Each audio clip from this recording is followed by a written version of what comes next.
आपका आज बहुत बहुत स्वागत है। मैं विवेक बिंद्रा, मोटिवेशन स्पीकर और बिजनेस कोच। रितेश अग्रवाल का ओयो 25 साल के जेंटलमैन, 93 में जन्म लिया, उड़ीसा के कटक में। कहते हैं कीमती अच्छंती है, कम ऑन भालो अच्छंती। ये उड़िया लड़का 13 साल की उम्र में दुनिया भर में घूमना शुरू कर दिया। इसने पढ़ाई में बहुत मन नहीं लगता था। बचपन में एंटरप्रेन्योरशिप वर्ड सुना, एंटरप्रेन्योर बनूंगा। क्या बनूंगा मीनिंग नहीं मालूम था, लेकिन बच्चे क्लास में इंप्रेस हो गए, अरे एंटरप्रेन्योर बनेगा ये, हाँ। और तब से ये पीछे पड़ गए शब्द के। आगे चल के लंदन की बड़ी यूनिवर्सिटी मैनेजमेंट कॉलेज के अंदर इन्होंने एडमिशन तो लिया, लेकिन वहां पढ़ने का मन नहीं था इनका।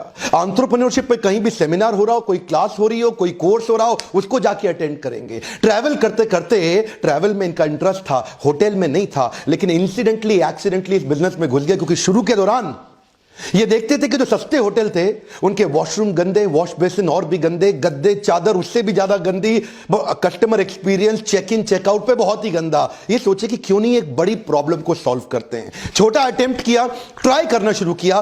30 साल की उम्र के बाद जो लोग डेटा को समझना शुरू करते हैं, कंज्यूमर के बिहेवियर को समझना शुरू करते हैं, ये 30 साल नहीं 17 साल की उम्र में सीख गए। आज देखते हैं 25 साल की उम्र में आज दुनिया की फास्टेस्ट ग्रोइंग होटल चेन के मालिक रितेश अग्रवाल। आज इंडिया में जितना बड़ा बिजनेस है, लगभग उसका 50% बिजनेस ये चाइना में भी बिल्ड कर चुके हैं। मिशन बनाया, create great living spaces for a common man. Great living space और कॉमन मैन दोनों अलग अलग चीजें हैं, दोनों एक साथ नहीं आ सकती। वो साथ में लाना थोड़ा मुश्किल था। 2012 में ओराइवल स्टेज प्राइवेट लिमिटेड नाम की एक कंपनी की स्थापना करी। छोटे बच्चे थे, टीनेजर थे, गुड़गांव के हुड्डा सिटी सेंटर चले गए। वहां जाके एक होटल वाले को बोले, देखो भैया आपका होटल चल तो रहा नहीं है, इसमें लोग आ तो रहे नहीं है, कमरे खाली पड़े रहते हैं।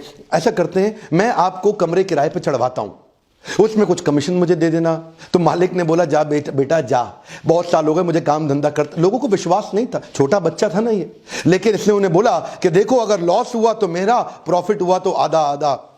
ऐसा वो सोचा, चलो अच्छा है, बड़े बाप की औलाद है, पैसे बर्बाद करके चला जाएगा, करने दो ट्राई। 35,000 रुपए लेकर के दिल्ली के सदर बाजार, एक सदर बाजार दुनिया में हर जगह होता है, इसी प्रकार का सदर बाजार दिल्ली, 35,000 रुपए खर्च करके वहां से छोटी छोटी ऐसी आइटमें लेके आए जिससे अंदर से होटल की एक्सपीरियंस, बाथरूम, बेड, चादर, टॉयलेटरीज, एमिनिटी, साफ सफाई, उसको अच्छा किया। वहां से मेहनत चालू करी, लेकिन बड़ा महंगा पड़ रहा था उनको, तकलीफें पड़ रही थी। वहां से इन्होंने सोचा कि मॉडल को स्केल अप करना है तो टेक्नोलॉजी चाहिए, और वहां से इसके बाद उन्होंने ओयो की स्थापना करी। ओयो का मतलब on your own, on your own, अपने आप। अगर आप ट्रैवल कर रहे हैं, बैक पैक कर रहे हैं, आप जाएं और ओयो में जाकर के आराम से रह सकें। देखते ही देखते higher revenue, repeat customer, efficient operation, high class CRM, चारों चीजें दिखने लगी। प्रॉपर्टी का मालिक बोला, अरे बहुत बढ़िया चल रहा है यार, चलो धंधा आगे बढ़ाते हैं, एक होटल मेरा और है, वहां भी लग जाओ। और वहीं हरियाणा में गुड़गांव के प्रॉपर्टी ओनर उनको बोले, मेरी प्रॉपर्टी भी चढ़ा देगा क्या?